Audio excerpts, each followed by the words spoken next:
51 ବର୍ଷରେ ଓରାଳି ରଥଯାତ୍ରା। କେନ୍ଦୁଝର ଜିଲ୍ଲାର ଐତିହ୍ୟ ଓ ସଂସ୍କୃତି ସମ୍ପନ୍ନ ହାଟଡିହି ବ୍ଲକ ଓରାଳି ଗ୍ରାମରେ 1974 ମସିହାରେ ଆରମ୍ଭ ହୋଇଥିବା ଓରାଳି ରଥଯାତ୍ରା 51ତମ ବର୍ଷରେ ପହଞ୍ଚିଛି।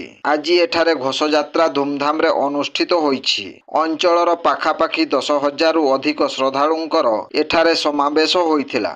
ଅପରାହ୍ନ 3 ଘଟିକା ପରେ ଗ୍ରାମର ଶ୍ରୀ ଜଗନ୍ନାଥ ମନ୍ଦିରରୁ ପହଣ୍ଡି ବିଜେ କରାଯାଇ ଚତୁର୍ଦ୍ଧା ମୂର୍ତ୍ତିଙ୍କୁ ଭଜନ କୀର୍ତ୍ତନ ନାମ ସଂକୀର୍ତ୍ତନ ମଧ୍ୟରେ ଅଣାଯାଇ ରଥାରୂଢ଼ କରାଯାଇଥିଲା। ଠାକୁର ସେବକ ନୃସିଂହନାଥ ସିଂହ ଛେରା ପହଁରା କରିଥିଲେ ଓ ରଥଯାତ୍ରା କମିଟିର ସମସ୍ତ କର୍ମକର୍ତ୍ତା ଓ ସଦସ୍ୟଙ୍କ ପ୍ରତ୍ୟକ୍ଷ ତତ୍ତ୍ୱାବଧାନରେ ରଥଟଣା କାର୍ଯ୍ୟ ଶୁଭାରମ୍ଭ ହୋଇଥିଲା। ଶାନ୍ତି ଶୃଙ୍ଖଳା ରକ୍ଷା ପାଇଁ ଏଠାରେ ନନ୍ଦିପଦା ପୁଲିସ ଉପସ୍ଥିତ ଥିବାବେଳେ ଟାଟା ପାୱାରର ବିଦ୍ୟୁତ କର୍ମଚାରୀମାନେ ରଥଟଣା ପାଇଁ ବିଭାଗୀୟ ସହଯୋଗ ଯୋଗାଇଥିଲେ। ବିଳମ୍ବିତ ସନ୍ଧ୍ୟାରେ ମାଉସୀମା ମନ୍ଦିରରେ ରଥ ପହଞ୍ଚିଥିବା ସୂଚନା ମିଳିଛି।